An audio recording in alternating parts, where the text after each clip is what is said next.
What is for dinner tonight? We've got America laid out like the frozen produce section. The world in a grocery store up for the media's speculation, picking up the white meat to blame the dark, distracting us from bad refrigeration or past due mark. We've got child abduction, domestic abuse, and the young black male suspect. Who will they choose tonight for dinner?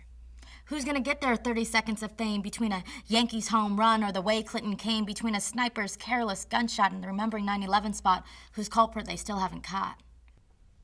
That's because the culprit is in you and me every time we steal and cheat and judge the free, every time we shut our eyes to the truth when a homeless man is passed out and hungry in a booth.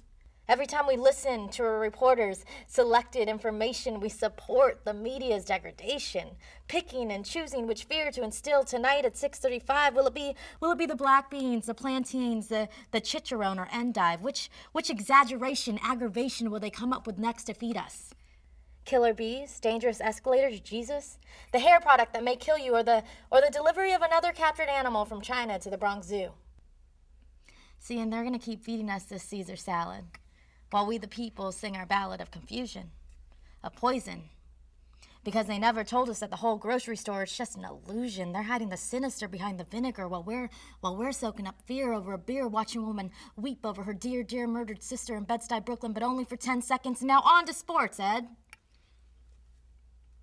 See?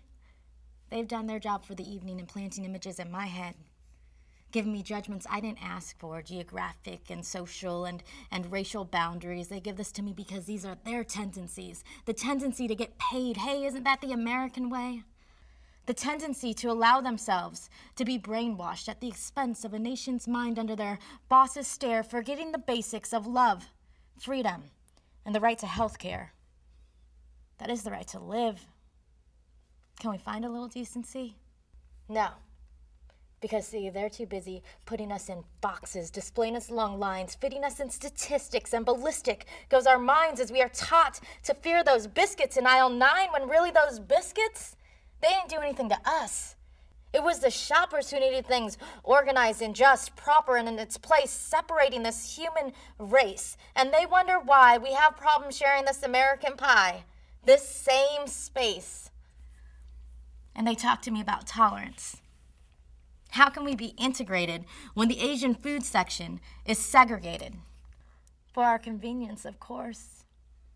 And for that little brown girl, it seems she finds her place not in the swirl of a world, but in her dream. So on she sleeps another day away, because sleep, she thinks, is sometimes, just sometimes, better than the real thing.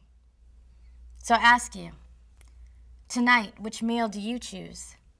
How about pick something different than what's offered on the evening news? Maybe treat yourself to a meal with a man in a booth who at 6:35, he's not speaking, but he's living the truth.